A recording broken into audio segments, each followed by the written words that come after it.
साथियों नमस्कार, welcome to exam runway. तो दोस्तों आज हम लोग इस क्लास के माध्यम से आपका जो साइंस का घटना चक्र आता है, जो बिहार स्पेशल का आता है, उसको करने जा रहे हैं। ये भौतिक विज्ञान, रसायन विज्ञान और बायोलॉजी का तीनों का कंबाइंड होगा। देखिए, अगर आप लोग बिहार पीसीएस का तैयारी कर रहे हैं, जो 26 जुलाई को एग्ज़ाम प्रस्तावित है, या बिहार में किसी भी एग्ज़ाम होने वाला है, या अदर स्टेट का भी एग्ज़ाम की तैयारी कर रहे हैं, तो यहाँ से क्वेश्चन आता है। देखिए, बायोलॉजी, फिजिक्स और केमिस्ट्री का सिलेबस बहुत बड़ा है। अगर टाइम मिला तो हम लोग उसको मैराथन में कवर करेंगे, लेकिन इस क्लास को आप लोग देख लीजिएगा। यहाँ से आपको डायरेक्टली कम से कम 10 से 12 क्वेश्चन आएंगे। जो भी टीचर का एग्ज़ाम होता है बिहार में, उससे बीपीएससी काफ़ी ज़्यादा क्वेश्चन कॉपी करता है। तो इस बुक को करने के एक ही उद्देश्य है कि जो अदर एग्ज़ाम जो बीपीएससी आयोजित किया है, उससे क्वेश्चन जो आता है वो ना छूटे। और हम लोग इसको थ्योरी भी समझते चलेंगे और अच्छे से इसको हल करते हैं। तो चलिए शुरू करते हैं। देखिए, पहला कह रहा है एंगस्ट्रॉम किसका मात्रक है। तो एंगस्ट्रॉम किसका मात्रक है, तो ये आपको क्या हो जाएगा, तरंगदैर्घ्य का मात्रक है। इसको ध्यान रखिएगा, तरंगदैर्घ्य का मापन एंगस्ट्रॉम होता है और एक एंगस्ट्रॉम बराबर 10⁻⁻10 मीटर होता है। इसको ध्यान रखना है, ये आपको पूछा जाता है। उसके बाद कह रहा है प्रकाश वर्ष किसकी इकाई है। तो प्रकाश वर्ष क्या हो जाएगा, आपका दूरी का। बहुत बार बीपीएससी में पूछा हुआ है। प्रकाश वर्ष द्वारा तय की गई दूरी प्रकाश वर्ष कहते हैं। प्रकाश वर्ष खगोलीय दूरी इकाई जिसका प्रयोग तारों और ग्रहों के बीच दूरी को आकलन करने के लिए किया जाता है। और एक प्रकाश वर्ष बराबर होता है आपको 10⁻9 इंटू 46, ये 9.46 10⁻15 मीटर। अगर किलोमीटर में यहाँ देगा तो किलोमीटर में यहाँ 10⁻12 कर देता है। इसको भी ध्यान रखिएगा। उसके बाद करा है प्रकाश वर्ष इकाई किसका है, तो दूरी का हम लोग देख चुके हैं। प्रकाश वर्ष का संबंध है तो दूरी से। फिर कह रहा है निम्नलिखित में कौन सा मूल भौतिक राशि है। तो कौन सा भौतिक राशि हो जाएगा, तो 5 का सही हो जाएगा विद्युत धारा। देखिए, भौतिक राशि ना, मूल भौतिक राशि कितने होते हैं, तो ध्यान रखिएगा। लंबाई, द्रव्यमान, ऊष्मा, ताप, विद्युत धारा, ज्योति तीव्रता और पदार्थ की मात्रा, जो 7 मूल भौतिक राशियाँ होती है, इसको ध्यान रखना है। ठीक है। यहाँ उसके बाद कह रहा है मूल राशियों के मात्रक एक दूसरे से पूर्णतः स्वतंत्र तथा इनमें से किसी भी अन्य मात्रक में बदला या संबंधित नहीं किया जा सकता है। तो इसको ध्यान देना है। उसके बाद कह रहा है दाब की इकाई क्या होता है। तो दाब का इकाई अगर पास्कल नहीं रहे तो ऑप्शन है न्यूटन वर्ग मीटर। इसको ध्यान रखिएगा। दाब क्या कहते हैं, तो किसी पृष्ठ के क्षेत्रफल पर लगने वाले बल को दाब कहते हैं। दाब का मात्रक क्या होता है, तो न्यूटन वर्ग मीटर होता है, जिसे पास्कल भी कहते हैं। इसको ध्यान रखना है। दाब का मात्रक क्या हो जाएगा, तो देखिए वही हो जाएगा न्यूटन वर्ग प्रति मीटर। इसमें नहीं दिया हुआ तो ऑप्शन नहीं हो जाएगा। कार्य का एसआई मात्रक क्या होता है, तो इसको ध्यान रखिएगा। कार्य का एसआई मात्रक जूल होता है। देखिए, ट्राई का क्वेश्चन है, बीपीएससी ट्राई 3 का क्वेश्चन है। कार्य का एसआई मात्रक जूल होता है। कार्य की इकाई जूल भौतिक वैज्ञानिक जेम्स प्रेक्सटल जूल के नाम पर रखा गया है। कार्य एक अदिश राशि है। इसको ध्यान रखना है। बल विस्थापन इसे गुणनफल के परिभाषित होते हैं। मतलब W बराबर दे देगा, कार्य बराबर क्या होता है, तो FS यहाँ से नॉमिकल पूछ सकता है। इसको ध्यान रखिएगा। उसके बाद कह रहा है चुंबकीय बल के मापन की इकाई क्या होता है, तो वेरी इंपॉर्टेंट। चुंबकीय बल की मापन की इकाई पूछेगा तो टेस्ला हो जाएगा। चुंबकीय क्षेत्र को मापन एसआई मात्रक टेस्ला होता है। ठीक है। यह चुंबकीय बल चुंबकीय क्षेत्र के परस्पर क्रिया कर उत्पन्न होती है, जबकि चुंबकीय क्षेत्र किसी चुंबक अवयव के चारों ओर उपस्थित चुंबकीय बल के वितरण को प्रदर्शित करते हैं। इसको ध्यान रखना है। हर्ट्ज का मापा जाता है, तो हर्ट्ज आपका आवृत्ति में मापा जाता है। ऑप्शन ए सही होगा। आवृत्ति का एसआई मात्रक हर्ट्ज होता है, अर्थात हर्ट्ज को आवृत्ति में मापा जाता है। इसका सेकंड एच होता है। ठीक है। एक समान मनुष्य जो होता है 20 हर्ट्ज से लेकर के 20,000 हर्ट्ज की आवृत्ति को सुन सकता है। ठीक है। इसको ध्यान रखना है। एक होता है जो 20,000 से अधिक होता है, वो हम लोग नहीं सुन सकते हैं, वो प्रासरव तरंगे उसको कहते हैं। उसके बाद कह रहा है आवृत्ति को मापा जाता है, तो फिर क्या हो जाएगा, हर्ट्ज में। इसको ध्यान रखना है। विद्युत धारा का इकाई क्या है, तो विद्युत धारा का इकाई क्या हो जाएगा, आपका एम्पियर। ऑप्शन डी सही होगा। आवेश प्रवाह की दर को विद्युत धारा कहते हैं। इसका एसआई मात्रक एम्पियर होता है। अगर इसका देखें तो 1 कूलम प्रति सेकंड 1 एम्पियर के बराबर होता है। यह एक अदिश राशि है। इसको ध्यान रखना है। अदिश और सदिश राशि भी पूछ लेता है। चलिए आगे कह रहा है विद्युत शक्ति का इकाई क्या है, तो विद्युत शक्ति का इकाई क्या हो जाएगा, आपका वाट हो जाएगा। देखिए, विद्युत शक्ति P बराबर VI। और इसको अगर पूरा हम लोग सोल्व करेंगे तो यहाँ से इसको ध्यान रखिएगा, W/Q इंटू Q/T, मतलब W/T जूल प्रति सेकंड। इसको वाट कहते हैं। इसका एसआई मात्रक आपको क्या होता है, तो वाट होता है। इसको ध्यान रखना है। विद्युत शक्ति का इकाई क्या है, तो वाट है। निम्नलिखित में से कौन सा टेस्ला के समतुल्य है, तो टेस्ला के कौन सा समतुल्य हो जाएगा, तो टेस्ला जो है, टेस्ला चुंबकीय प्रवाह घनत्व की इकाई है। चुंबकीय प्रवाह घनत्व तो चुंबकीय क्षेत्र मापा जाता है। देखिए, विकल्प में न्यूटन प्रति मीटर टेस्ला के समतुल्य है। उसके बाद करा ओम मीटर मात्रक है। देखिए सब रिसेंटली बीपीएससी का 70वें का क्वेश्चन है, ये भी 64 का है, 65 का है, 66 का है। ओम मीटर का मात्रक क्या है? तो प्रतिरोधकता होता है। किसी पदार्थ के प्रतिरोधकता उस पदार्थ के विद्युत क्षेत्र के प्रवाह के विरोध करने की क्षमता होता है। कम प्रतिरोधक वाले पदार्थ आसानी से विद्युत आवेश के चलन देखते हैं, इसका ऐसा मात्रक ओम मीटर होता है। मतलब जो जितना पदार्थ आपको विद्युत का प्रतिरोध करेगा उसे प्रतिरोधकता कहते हैं। आगे कह रहा है पदार्थ के संवेग और वेग के अनुपात की कौन सी भौतिक राशि के प्राप्त होती है? तो देखते होंगे आप लोग पढ़े होंगे, P बराबर mv, मतलब ये क्या होता है? द्रव्यमान प्राप्त होता है, इसको ध्यान रखिएगा। या किसी वस्तु के द्रव्यमान तथा वस्तु के वेग भी हो तो उसका संवेग क्या हो जाएगा? P इंटू P बराबर mv। संवेग और वेग का अनुपात होता है PV बटा v, और mv इसको आपको द्रव्यमान के बराबर होता है। आपका निम्नलिखित में से किस राशि का मात्रक नहीं है? तो किसका मात्रक नहीं हम लोग पढ़े हैं? विकृति का होता है, बल का होता है, दाब का होता है, ये प्रतिबल का होता है, विकृति का नहीं होता है। किसी वस्तु के बीमा में आया परिवर्तन उस वस्तु के मूल बीमा के अनुपात को विकृति कहते हैं। विकृति क्या? एक बीमाहीन राशि है, अर्थात इसका कोई मात्रक नहीं होता है। त्वरण ज्ञात करने के लिए सही सूत्र क्या है? तो क्या होता है? देखिए इसको ध्यान रखिएगा। त्वरण ज्ञात करने के लिए पूछेगा तो A बराबर V माइनस U बटा T, इसको ध्यान रखिएगा, ये काफ़ी ज़्यादा इंपॉर्टेंट है, यहाँ से आपको क्वेश्चन पूछा जाता है। बल का गुणनफल क्या होता है? तो बल क्या होता है? द्रव्यमान इंटू त्वरण, इसको ध्यान रखिएगा। F बराबर m हम लोग पढ़े हैं, ये न्यूटन के द्वितीय गति के नियम से निकलता है।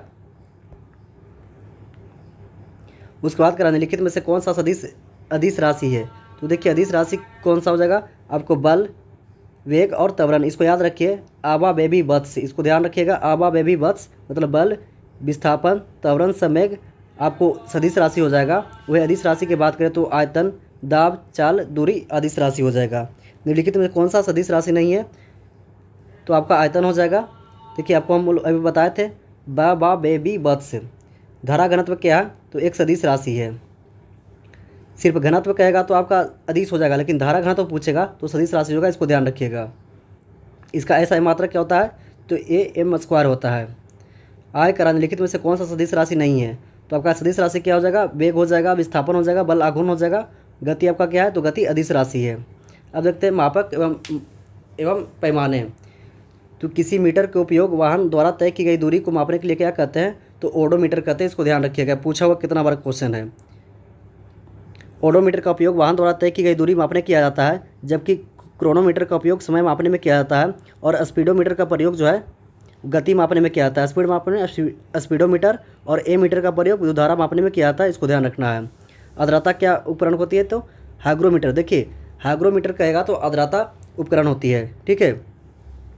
अगर आपको लैक्टोमीटर कहेगा तो दूध मापते हैं, हाइड्रोमीटर कहेगा तो जल घनत्व मापते हैं, और पायरोमीटर ऊंचाई मापते हैं। हाइग्रोमीटर वायुमंडल के सापेक्षिक आर्द्रता को मापता है। हाइग्रोमीटर द्रव में तुलनात्मक घनत्व मापा जाता है। उसके बाद सोनार तकनीक का उपयोग किया जाता है। तो देखिए अभी आपका 2024 का क्वेश्चन ट्राई का है, और यही क्वेश्चन सेम टू सेम 71वें बीपीएससी में पूछा होता। तो सोनार सौर नेविगेशन एंड रेजिंग ऐसा तकनीक है जिसका उपयोग महासागरों का कन्वेंशन मानचित्रण के लिए किया जाता है। यह तकनीक अल्ट्रासोनिक तरंगों का उपयोग किया जाता है। अल्ट्रासोनिक तरंग जो होती है उच्च आवृत्ति वाली ध्वनि तरंग होती है। इसकी आवृत्ति कितना होती है? तो 20 किलो हर्ट्ज से अधिक होती है। तो ऑप्शन डी आंसर हो जाएगा, इनमें से कोई नहीं। अब कारण निम्नलिखित में से कौन सा सही सुलमित नहीं है? तो देखिए वोल्ट मीटर विभवांतर मापा जाता है, बिल्कुल सही है। ए मीटर विद्युत धारा होता है, और पोटेशियोमीटर विद्युत वाहक बल होता है, और गैल्वेनोमीटर जो होता है वो क्या होता है? तो ये आपको गैल्वेनोमीटर विद्युत धारा इंडिकेट करने हेतु किया जाता है। ऑप्शन डी गलत हो जाएगा। कह रहा है गैल्वेनोमीटर का प्रयोग एक निम्न विद्युत धारा डिटेक्ट करने के लिए किया जाता है। विद्युत धारा का मापन और ओम मीटर द्वारा किया जाता है। विद्युत धारा का मापन जो है ओम मीटर द्वारा किया जाता है, और वोल्ट मीटर विभवांतर तथा ए मीटर विद्युत धारा के लिए किया जाता है। आगे करा विद्युत धारा निम्नलिखित में से किस उपकरण से नापी जाती है? तो विद्युत धारा क्या हो जाएगा? ए मीटर, हम लोग अभी देख चुके हैं। उसके बाद करा है अति सूक्ष्म वस्तुओं को देखने के लिए प्रयोग में की जाने वाले प्राकृतिक उपकरण क्या है? तो माइक्रोस्कोप। देखिए हम लोग सिर्फ अभी रीडिंग कर रहे हैं, एग्जाम का लास्ट समय चल रहा है, तो आप लोग इसको थ्योरी पर ज़्यादा मत जाइए, ज़्यादा चीज़ों को रिकॉल कीजिए। थ्योरी हम लोग अगर टाइम मिलेगा तो मैं मैराथन क्लास में कोशिश करूँगा कि एक वीडियो में आपका फिजिक्स केमिस्ट्री अच्छे से करवा दूँ। इसमें उत्तल लेंस का उपयोग होता है, इसको ध्यान रखिएगा। उसके बाद करा ऑडियोमीटर क्या होता है? तो ऑडियोमीटर चिकित्सा उपकरण है जिसका मुख्य कार्य व्यक्ति के सुनने की क्षमता के परीक्षण के लिए करना होता है। यह हेडफोन के माध्यम से विकृति आवरण नियंत्रण तीव्रता वाली होती है। देखिए ऑडियोमीटर क्या होता है ना, जो कम सुनता है उसके लिए एक डिवाइस दिया जाता है, वो सुनने के लिए उपयोग में लाया जाता है। उसके बाद करा है घड़ी का समय क्या आता है, तो क्या में क्वार्टर्ज क्रिस्टल में इसको ध्यान रखना है। क्वार्टर्ज क्रिस्टल घड़ियों के समय मापने के लिए आवृत्ति मापक प्रदान करता है। वास्तविक समय गणना काउंटर डिवाइडर सर्किट से होती है। घड़ियों के प्रयुक्त quarter crystal silicon dioxide quarter crystal piezo electric पदार्थ के रूप में किया जाता है। उसके बाद करा एक जेप्टो बराबर कितना होता है, तो लोग पढ़े होंगे जेप्टो बराबर कितना होता है, तो 10⁻21 होता है। इसको ध्यान रखना है। अगर और बात हम लोग करें योटा की, ये जेप्टो की बात कर रहा है। योक्टो की बात करें तो कितना हो जाएगा, योक्टो आपका हो जाएगा 10⁻21, इसको ध्यान रखिएगा। उसके बाद कह रहा है 10⁻25, उसके बाद 10 देखिए ये क्या था, जेप्टा था ना, तो जेप्टा 10⁻−21 होता है, इसको ध्यान रखना है। और अगर योक्टो पूछेगा योक्टो, तो योक्टो कितना हो जाएगा, तो 10⁻24 हो जाएगा, इसको ध्यान रखना है, -24। उसके बाद करा एक माइक्रोन बराबर कितना होता है, तो 1/1000 मिलीमीटर होता है, यानी एक माइक्रोन बराबर 10⁻6 होता है, इसको ध्यान रखना है। 1 किलोमीटर दूरी का तात्पर्य कितना है, तो 1 किलोमीटर में कितना होता है, 1000 मीटर होता है, ध्यान रखिएगा। और 1 किलोमीटर बराबर 1000 मीटर, और 100 मीटर बराबर 1 हेक्टोमीटर, और 1000 हेक्टो सेंटीमीटर बराबर 1 डेकामीटर, और 100 सेंटीमीटर बराबर 1 मीटर होता है, इसको ध्यान रखना है। 1 पिकोग्राम बराबर कितना होता है, तो 10⁻24। देखिए पिकोग्राम ध्यान रखिएगा, पिको पूछेगा 10⁻24, अगर 10⁻9 पूछेगा तो नैनो, ठीक है। 10⁻ कितना हो जाएगा, 9 नैनो। उसके बाद 10⁻15 क्या होता है, तो 10⁻15 होता है फेमटो, इसको ध्यान रखिएगा, फेमटो हो गया। और 10⁻6 क्या होता है, तो ये आपका हो जाएगा माइक्रो, इसको ध्यान रखिए। तो हमसे क्या पूछ रहा था, पिको। पहले देखिए 10⁻6 आपका माइक्रो, 10⁻−9 नैनो, 10⁻−12 आपका हो जाएगा पिको, और 10⁻−15 फेमटो, इसको ध्यान रखिएगा। पेंडुलम घड़ी का समय अवधि दोलन होती है, तो इसका क्या होता है, 1 सेकेंड होता है, ऑप्शन ए सही होगा। 2 सेकेंड होता है, ध्यान रखिएगा, इसका ऑप्शन बी सही है, 2 सेकेंड होता है। पेंडुलम घड़ी के समय अवधि दोलन काल 2 सेकेंड होता है। पेंडुलम एक निश्चित बिंदु से लटके हुए पिंड को कहते हैं। गुरुत्वाकर्षण के प्रभाव में यह माध्यम स्थिति के आगे पीछे करते रहता है। अब देखते हैं यांत्रिकी। मुक्त रूप से गिरते हुए पिंड स्थितिज ऊर्जा लगातार कम होती है, तो क्यों होती है, ऊर्जा संरक्षण सिद्धांत का उल्लंघन करता है, इसको ध्यान रखना। और ऑप्शन डी भी सही था, गुरुत्वाकर्षण बल का उल्लंघन नहीं करता है। देखते हैं क्या कह रहा है, वायु प्रतिरोधक नगरें मानते हुए विद्युत के गिरते हुए पिंड पर केवल गुरुत्वाकर्षण बल कार्य करता है। स्थितिज ऊर्जा का कम होना ऊर्जा संरक्षण सिद्धांत का उल्लंघन नहीं है, बल्कि ऊर्जा के रूप में दूसरे रूप में स्थानांतरण होता है, अतः विकल्प बी सही हो सकता है। करा जब एक मुक्त रूप से कोई पिंड गिर रहा है यहाँ से, ये चलिए कोई ऊंचाई पर पिंड है, थोड़ा सा इसको हम लोग समझते हैं। कोई ऊंचाई पर पिंड है, यहाँ से अगर नीचे गिर रहा है, तो क्या करा है, मुक्त रूप से गिरते हुए पिंड का स्थितिज ऊर्जा कम हो जाती है, तो क्या इसका सही होगा, ये ऊर्जा संरक्षण का उल्लंघन करता है, बिल्कुल नहीं। ऊर्जा संरक्षण सिद्धांत का उल्लंघन नहीं करता, तो बिल्कुल सही है। ये ऊर्जा जो भी कोई वस्तु आता है, तो एक रूप से दूसरे रूप में ऊर्जा का रूपांतरण होता है, तो उल्लंघन नहीं करता है। और दूसरा क्या कर रहा है, गुरुत्वाकर्षण बल का उल्लंघन करता है, बिल्कुल नहीं, गुरुत्वाकर्षण बल का उल्लंघन नहीं करता है। गुरुत्वाकर्षण बल क्या होता है, नीचे अपनी ओर वस्तु खींचता है, तो इसका भी उल्लंघन नहीं करता, तो इसका आंसर क्या हो जाएगा, आपका बी और डी हो जाएगा। लेकिन आयोग अगर जिसको लास्ट में जो आयोग द्वारा माना गया, बीपीसी आयोग द्वारा, ऑप्शन बी ही माना है। आपका निम्नलिखित में से कौन सा न्यूटन गति के तीसरे नियम का उपयोग करता है, तो न्यूटन गति का तीसरा नियम कौन करता है, तो देखिए न्यूटन गति का तीसरा नियम क्या कहता है, प्रत्येक क्रिया के समान विपरीत प्रतिक्रिया होगी, इसको ध्यान रखना है। तो देखिए तीरंदाजी तथा अंतरिक्ष रॉकेट दोनों न्यूटन गति के तृतीय नियम का उपयोग करता है, तो ऑप्शन डी सही हो जाएगा। आपका गति में सर्वप्रथम किसने परिभाषित किया था, तो गति को सर्वप्रथम किसने देखा था, तो गैलीलियो द्वारा परिभाषित किया गया था। उसके पश्चात न्यूटन ने पिंडों की वस्तुओं को गति के वर्णन के लिए गति का नियम प्रतिपादित किया। न्यूटन के गति के दूसरे नियम के अनुसार किसी वस्तु का त्वरण सीधे अनुपातिक होती है, तो वस्तु वाला लगने वाले बल का अनुपातिक होती है, इसको ध्यान रखना है। कह रहा है न्यूटन गति के द्वितीय नियम के अनुसार किसी वस्तु का त्वरण वस्तु पर लगने वाले बल सीधे अनुपातिक होती है। यह न्यूटन के द्वितीय नियम के अनुसार किसी वस्तु का त्वरण वस्तु पर आरोपित तुल्य के वस्तु के द्रव्यमान के पर निर्भर करता है। इसको देखे होंगे हम लोग, क्या होता है, ये न्यूटन गति के दूसरे नियम के अनुसार F बराबर m है, तो क्या हो गया आपका F क्या हो गया, बल हो गया, ये द्रव्यमान हो गया, और ये आपका त्वरण हो गया। तो ध्यान रखिए वस्तु पर लगने वाले बल के बराबर होता है। वॉशिंग मशीन किस पे काम करता है, तो देखिए वॉशिंग मशीन जो होता है आपका अपकेंद्रीय बल पर काम करता है, इसको ध्यान रखिएगा। वॉशिंग मशीन अपकेंद्रीय सिद्धांत पर कार्य करती है। यह प्रतिक्रिया बल जो परिणाम के अभिकेंद्रीय बल के बराबर होता है। देखिए अभिकेंद्रीय बल होता है अंदर की ओर लगाता है, अगर अपकेंद्रीय बल की बात करें तो ये बाहर की ओर होता है। तो वॉशिंग मशीन हो गया, ये आपको अपकेंद्रीय बल पर काम करता है, इसको ध्यान रखना है। इसमें कपड़ा साफ करने वाला मशीन, दूध से मक्खन जब निकालते हैं तो भी आपको बाहर की ओर यह अपकेंद्रीय बल पर काम करता है। आगे करा, किसी वस्तु के स्थिर वेग पर बनाए रखने के लिए आवश्यक बल क्या है? तो शुद्ध बल होगा। आवश्यक बल जो होगा शुद्ध बल होगा, इसको ध्यान रखना है। चलिए इसको देखते हैं। किसी वस्तु को स्थिर वेग पर बनाए रखने के लिए आवश्यक बल शुद्ध बल होता है। किसी वस्तु पर कोई बल लगा सकते हैं, लेकिन यदि वे बल आपस में संतुलित हो जाए तो इसका परिणामी शुद्ध बल शून्य हो जाती है। इस प्रकार वस्तु का वेग स्थिर वेग से चलती है, शुद्ध बल शून्य बल होती है। आगे करा, बॉल बेरिंग का उपयोग स्थितिज घर्षण के निम्नलिखित में से किसमें परिवर्तन किया जाता है? तो ये रोलिंग घर्षण के लिए किया जाता है।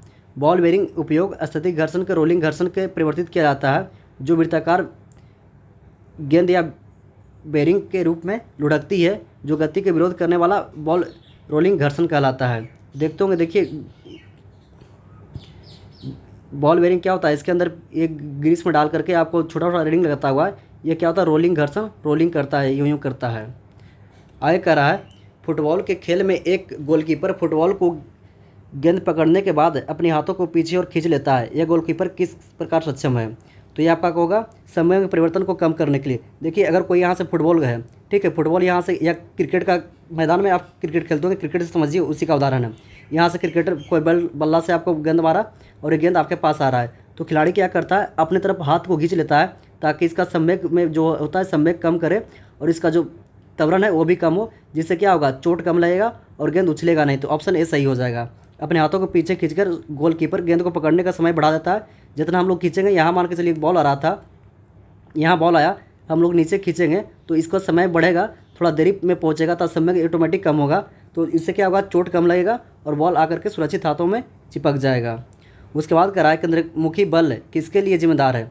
तो देखिए केंद्रमुखी बल क्या होता है, वस्तु के वृत्ताकार पथ पर गतिमान होता है। आप लोग देखो केंद्रमुखी बल जो होता है, ये वस्तु के पथ पर गतिमान केंद्र की ओर गमन करता है। तो ऑप्शन बी सही हो जाएगा। करा, एक समान वृत्तीय गति की गति स्थिर होती है लेकिन दिशा बदलती है, दिशा वेग बदलने के कारण, जिसका नहीं है इसी का है। एक समान वृत्तीय गति में गति स्थिर होती है लेकिन गति बदलती है, दिशा में वेग बदलने के कारण जिस बल पर आवश्यकता होती है उसे अभिकेंद्रीय बल कहते हैं। उदाहरण के लिए यदि कोई डोरी बांधकर पत्थर की ओर व्यक्ति घूमता है तो वह अभिकेंद्रीय या केंद्रमुखी बल है। देखते होंगे हम लोग, अगर आप लोग बचपन में किए होंगे, यहाँ पे एक डोरी लीजिए, ठीक है, इसमें एक डोरी में आप एक रस्सी से बांध दीजिए इसको, ये कोई टुकड़ा बांध दीजिए रस्सी से। अगर ये हम लोग घुमाते हैं तो ये आपको क्या होगा, केंद्रीय बल चक्कर गोल तरफ काटेगा, ये केंद्रमुखी बल के कारण होता है। उसके बाद करा है, निम्नलिखित में से किस कारण ऊर्जा परिवर्तन में घर्षण बल शामिल होता है? तो गतिज ऊर्जा से उष्मा ऊर्जा, इसको देख लीजिएगा। घर्षण बल स्थिर स्थिति के साथ साथ गतिमान स्थिति में भी होती है। घर्षण से संबंधित गुणांक को स्थैतिक गुणांक और गतिशील गुणांक कहा जाता है, जबकि स्थिर स्थिति में कोई भी विस्थापन नहीं होता है, अर्थात कोई भी कार्य नहीं किया जाता है और कोई ऊर्जा रूपांतरण नहीं होता है। यह गतिशील स्थिति में घर्षण बल के विरुद्ध गति होती है, जिससे ऊष्मा के माध्यम से ऊर्जा हानि होती है। दूसरे शब्दों में गतिज ऊर्जा उष्मा ऊर्जा में परिवर्तन होता है, इसको ध्यान रखना है। ये कह रहा, किसी ऊर्जा परिवर्तन घर्षण का बल के शामिल होता है तो आपको गतिज ऊर्जा से उष्मा ऊर्जा में। कह रहा, जब बस सीधे रास्ते पर चल रही होती है तो अचानक दाईं ओर तेज मोड़ लेती है तो बस के यात्री क्या होंगे, तो बाईं ओर झुकेंगे, इसको ध्यान रखना। देखिए इसको मैं थोड़ा सा समझाता हूँ। कह रहा, जब बस, देखिए सीधा रोड चल रहा है, बस चल रहा है इस पर, ठीक है, कह रहा बस सीधे रोड पे चल रही है, ठीक है, बस सीधे रोड पे चल रही है। इसको थोड़ा सा प्रैक्टिकल करके कीजिएगा तो साइंस का क्वेश्चन बन जाता है। बस सीधे रोड पे चल रही है, अचानक दाईं ओर मुड़ती है, चलिए इधर मुड़ा तो तेज़ से मोड़ लेती है तो बस में बैठे यात्री क्या होंगे, तो देखे होंगे, अगर आप लोग, अगर टर्निंग यहाँ लेता है, अचानक गाड़ी अगर टर्निंग लेता है तो जो यात्री बैठे होते हैं, या कभी आप अनुभव किए होंगे, तो हल्का बाईं ओर झुक जाते हैं, इसको ध्यान रखिएगा। उल्टा अपोजिट वे में आपको केंद्र की ओर अपोजिट वे में झुक जाते हैं। जब तीव्र गति से दाईं ओर मुड़ती है तो बस का जड़त्व बल हो जाता है, यात्रियों को जड़त्व अब भी सीधा दिशा में है और वह इसलिए बाईं ओर झुक जाते हैं, क्योंकि देखिए हम लोग अभी भी सीधा की ओर चलना चाहते थे, लेकिन ये जड़त्व के कारण, अपना गति जड़त्व के कारण इधर की ओर मुड़ता है, तो इसके झटके के कारण आपको विराम जड़त्व के कारण आपको बाईं ओर झुका देता है। उसके बाद कराए, यदि क्षैतिज वृत्त में स्थिर चाल में घूम रहे पिंड के किसी निम्नलिखित में से स्थिर होता है। तो क्षैतिज वृत्त में स्थिर चाल से घूम रहे पिंड के लिए निम्नलिखित में से कौन सा स्थिर होता है। तो क्षैतिज में घूम रहा तो वेग तो स्थिर होगा नहीं, ठीक है। त्वरण, जब वेग नहीं होता त्वरण भी स्थिर नहीं होगा। अब केंद्रीय बल भी स्थिर नहीं होगा, क्या होगा, गतिज ऊर्जा स्थिर बना रहता है। जब कोई पिंड क्षैतिज वृत्त में स्थिर गति चाल से घूम रहा है तो उस पिंड की गतिज ऊर्जा के जो गतिज ऊर्जा क्या होता है, हाफ एम वी स्क्वायर होता है, और स्थितिज ऊर्जा का होता है mgh होता है। इसको ध्यान रखिएगा। गतिज ऊर्जा हो गया और स्थितिज ऊर्जा की बात करेगा तो mgh होता है, इसको ध्यान रखिएगा। पिंड के क्षैतिज ऊर्जा के वृत्त गति करता है तो केवल वेग, त्वरण और बल की दिशा में समय बदलती है, लेकिन यह परिणाम के संदर्भ में कोई परिवर्तन नहीं होता है। आगे करा अपेक्षिकता का सिद्धांत निम्नलिखित में से किस वैज्ञानिक ने प्रस्तुत किया था। तो इसको हम लोग सब जानते हैं, अल्बर्ट आइंस्टीन द्वारा किया गया था। इसको E बराबर mc भी कहते हैं, ठीक है। इसको ध्यान रखना। ये क्या हो जाएगा, ऊर्जा हो जाएगा, और m द्रव्यमान हो जाएगा, और c आपका प्रकाश का वेग हो जाएगा। इसको ध्यान रखिएगा। यदि बल के न्यूटन में और दूरी को मीटर में प्रदर्शित किया जाए तो निम्नलिखित में से कार्य को प्रदर्शित किया जाएगा। कह रहा है बल को न्यूटन में, मतलब बल का मात्रक कैसा है, मतलब क्या हो गया, न्यूटन हो गया, और दूरी का मीटर हो गया। तो क्या करा, कार्य का मात्रक क्या हो जाएगा, जूल हो जाएगा। ऑप्शन ए सही हो जाएगा। किसी वस्तु का बल लगाकर उस वस्तु के बल की दिशा में विस्थापन करने को कार्य कहते हैं।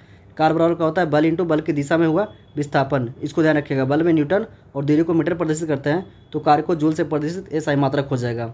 अब करा हम एक लकड़ी के बक्से को 200 न्यूटन बल लगाकर उसे नियत वेग से फर्श पर ढकेलते हैं तो सीमांत बल क्या हो जाएगा। तो देखिए इसको सोल्व करते हैं हम लोग। क्या करा, हम एक लकड़ी के बक्से को 200 न्यूटन बल लगा रहे हैं, ठीक है। देखिए नॉमिकल बीपीएससी में पिछले बार 4 बार आया था, मेरा चारों सही हुआ था। तो मैं बताता हूँ इसको कैसे करना था। हम एक लकड़ी के बक्से को 200 न्यूटन बल लगाकर उसे नियत वेग से फर्श पर ढकेलते हैं तो सीमांत घर्षण क्या हो जाएगा। मतलब कह रहा जो कोई एक लकड़ी का बक्सा है, ये मान के चलिए बक्सा है, इसको हम लोग धक्का दे रहे हैं कितना, 200 न्यूटन से, ठीक है। तो उसको नियत वेग फर्श पर ढकलने के लिए सीमांत घर्षण होगा। जितना ये 200 न्यूटन से दे रहा है उतना ही इतना 200 न्यूटन से विरोध करेगा। तो ऑप्शन बी सही हो जाएगा। इसको ध्यान रखिएगा। नियत वेग का अर्थ होता है लकड़ी के बक्से के वेग में परिवर्तन अर्थात त्वरण में शून्य होना। न्यूटन के गति विषय के अनुसार किसी वस्तु पर त्वरण शून्य हो तो उसका लगने वाला परिणामी बल शून्य होगा। क्योंकि देखिए हम लोग 200 न्यूटन लगा रहे हैं, इसका भी अगर कार्य इधर से कर रहा है तो इतना में नहीं हो रहा है तो इसका परिणामी बल जो होता है वो शून्य होता है। तो जितना आगे को हम लोग धक्का लगाएंगे तो पीछे की ओर गतिज ऊर्जा भी इतना ही लगाएगा तो शून्य हो जाएगा। गतिज ऊर्जा घर्षण बल के बराबर होता है। इसको ध्यान रखिएगा। अब करा बैलों की एक जोड़ी खेत जोतते हुए हल पर 140 न्यूटन बल लगाती है तो जोता गया खेत 15 मीटर लंबा होता है। तो लंबाई जोतने के लिए क्या क्या जूल कर रहा है, मतलब इसका द्वारा कितना कार्य किया जा रहा है। कह रहा है बैलों की जोड़ी खेत जोतने के लिए हल जो होता है उस पर कितना न्यूटन बल लगा रहा है। तो 140 यूनिट आपका क्या हो जाएगा, एफ हो जाएगा, फोर्स हो जाएगा। 140 न्यूटन बल लगा रहा है और ये जोता गया कितना आपको, मतलब इस दूरी हो जाएगा कितना, 15 मीटर। तो कह रहा है किया गया कार्य कितना होता है। तो डब्ल्यू बराबर क्या होता है, एफ एस। इसको ध्यान रखिएगा। तो देखिए इसको सोल्व करते हैं। आपको खेत की लंबाई 15 मीटर दिया हुआ है। तो देखिए 140 मीटर न्यूटन ये हो जाएगा और 15 मीटर ये दूरी हो जाएगा तो कितना हो जाएगा, 2100 मीटर। तो कुल कार्य कितना हो जाएगा, आपको कुल कार्य हो जाएगा 2100 जूल। इसको ध्यान रखिएगा। देखिए आपको सूत्र थोड़ा सा याद रखना पड़ेगा। ये वर्क बराबर होता है फोर्स इंटू विस्थापन या दूरी, जिसको मीटर में व्यक्त करते हैं। आपका यदि कार का द्रव्यमान 1500 किलोग्राम है तो कार का वेग 300 किलोमीटर प्रति घंटा से 60 किलोमीटर प्रति घंटा तक बढ़ाने के लिए किया गया कार्य कितना होता है। तो कार्य का द्रव्यमान कितना है, तो एम आपका क्या हो जाएगा, 1500 दिया हुआ है, और प्रारंभिक वेग यू कितना है आपको 30 किलोमीटर प्रति घंटा है। उसके बाद करा तो इसको मीटर प्रति सेकंड में चेंज करने के बाद कितना है, तो आपको 25/3। उसके बाद करा कार्य का अंतिम वेग कितना हो जाएगा, तो 60 किलोमीटर। तो इसको मीटर प्रति सेकंड में चेंज किया तो 50/3 आ गया। तो संपादित कार्य क्या होता है, गतिज ऊर्जा में परिवर्तन, हाफ एम वी स्क्वायर दोनों को कर दीजिएगा। तो देख लीजिएगा इसका आंसर सही हो जाएगा आपका ऑप्शन बी। ये थोड़ा टफ क्वेश्चन है, आपको चेंज करना है फिर उसके बाद ये करना है, तो ऐसा क्वेश्चन आप स्किप कर सकते हैं। लेकिन देखिए ये सब दोनों क्वेश्चन सोल्व करने वाला, थोड़ा सा दिमाग लगाते तो ये क्वेश्चन सोल्व होने वाला था।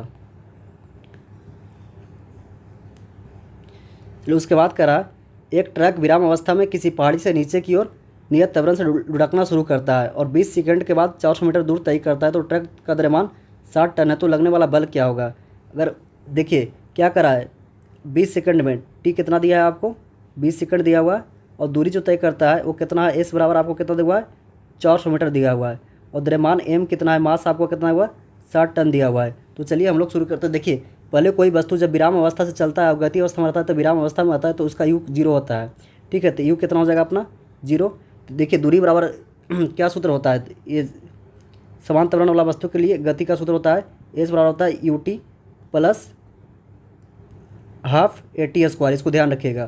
तो ए से हमको निकालना है, यू टी मेरा कितना होगा, प्रारंभिक में कितना होगा 0 हो जाएगा। तो यहाँ 0 को 0 हाफ ए टी कितना हो जाएगा, हमको त्वरण नहीं दिया हुआ है लेकिन हमको क्या दिया हुआ है इसमें, सेकेंड टाइम दिया हुआ था। Half A T square T कितना है आपका 20 × 20 हो जाएगा। तो यहाँ से कितना हो जाएगा 5 × 25 100, यही आएगा ना। एक मिनट, देखिए प्रारंभिक में कितना हुआ यू 0, इसको देखिएगा। तो इसका जो विस्थापन होता है ये कितना होता है एस बराबर U T plus half A T square. तो एस यू 0 हो जाएगा, तो यहाँ 0 हो जाएगा। हाफ ए हमको निकालना है, त्वरण नहीं दिया हुआ, टी हमको दिया हुआ टी स्क्वायर। तो कितना त्वरण दिया हुआ है, टाइम कितना 20 सेकेंड, 20 × 20, इसको ध्यान रखिएगा। तो कितना हो जाएगा आपका,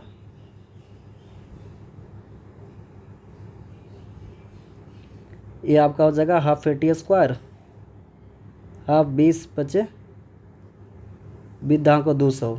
यहाँ क्या हो जाएगा ए × 200। और विस्थापन मेरा कितना था, कुल दूरी कितना था यहाँ 400 मीटर, ये था, यही था ना। तो 400 ये हो जाएगा, ये दो शून्य से 2 शून्य, तो ए बराबर कितना आ जाएगा आपका 2 मीटर पर सेकेंड स्क्वायर। इसको ध्यान रखिएगा। ये इतना आ गया। अब क्या कर रहा है, इस पर लगाया गया बल तो कितना होता है आपका एफ बराबर एम में। तो एफ कितना है 60 टन। तो इसको टन में किलोग्राम में कितना होगा 7000 किलोग्राम। और आपको ये हो जाएगा ए 2 तो 1400 जूल न्यूटन हो जाएगा। ऑप्शन डी हो जाएगा। इसको ध्यान से दीजिएगा। देखिए इसमें करना कुछ नहीं, अगर आपको सूत्र ये याद है ना, थोड़ा सा दिमाग लगाइए तो बन जाएगा।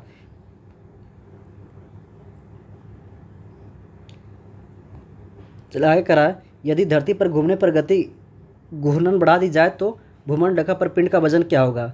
तो देखिए धरती पर घूमने वाले किसी पिंड का घूर्णन बढ़ा दिया जाए तो उस पर क्या होता है, घट जाता है। इसको ध्यान रखिएगा।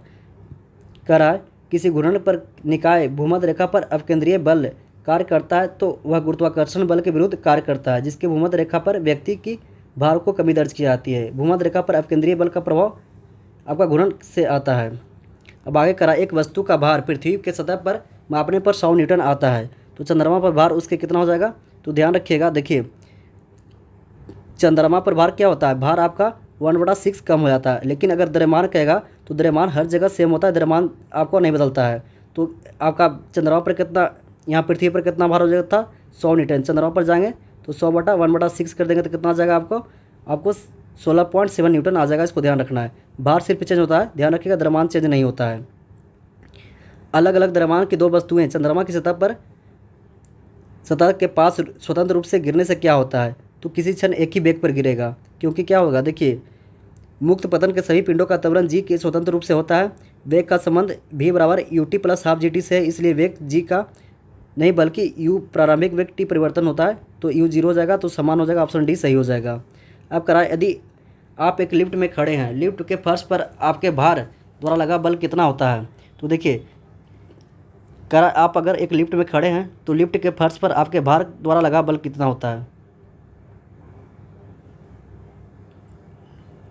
क्वेश्चन क्या करा, एक लिफ्ट में खड़े हैं, लिफ्ट के फर्श पर आपके भार द्वारा लग रहा बल। तो अगर हम देखिए कोई लिफ्ट है तो लिफ्ट अगर हम खड़े हैं तो भार द्वारा बल के बारे में पूछ रहा है। तो इसको ध्यान रखिएगा। अगर कोई लिफ्ट अगर अपनी समान त्वरण से ऊपर जा रही है तो जो भार होता है वो बढ़ा हुआ महसूस होता है। ठीक है, अगर समान त्वरण से नीचे आ रही है तो भार होता है वो क्या होता है, कमा हुआ महसूस होता है। तो क्या कर रहा है, लिफ्ट में 9.8 मीटर के त्वरण से ऊपर जाते समय शून्य होगा, तो नहीं, ये बढ़ा हुआ महसूस होता है। ऑप्शन ए गलत हो जाएगा। लिफ्ट में 9.8 मीटर प्रति सेकंड त्वरण से नीचे आते समय शून्य होगा। लिफ्ट में 9.8 त्वरण से नीचे आते समय शून्य होगा। तो क्या करा, तो देखिए लिफ्ट में अगर फर्श के भार के बराबर है तो अगर समान गति से आता है तो त्वरण आपका शून्य होगा, बिल्कुल सही है। लिफ्ट में 9.8 मीटर त्वरण से किसी भी दिशा में जाते समय शून्य होगा, तो बिल्कुल गलत है। लिफ्ट का त्वरण के दबने से प्रभावित नहीं होता, तो ये भी गलत है, हम लोग देख चुके हैं। 3 कंडीशन होता है, एक ध्यान रखिएगा। अगर समान त्वरण से ऊपर जा रहा है, अपने गति से ऊपर जा रहा है तो आपको भार बढ़ा हुआ प्रतीत होगा। अगर तेज़ी से नीचे आ रहा है तो भार घटा हुआ प्रतीत होगा। अगर समान त्वरण से अगर नियत से जा रहा है तो आपका जो शून्य होता है वो 9.8 मीटर प्रति सेकंड से त्वरण नीचे आते समय शून्य होगा। इसको ध्यान रखिएगा।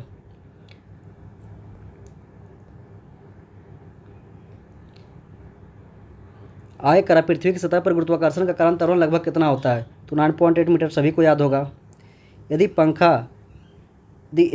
पंख है, एक पंख रबर और गेंद के एक लकड़ी को गेंद के निर्वात में एक समान ऊंचाई पर स्वतंत्रपूर्वक गिराते तो क्या होगा?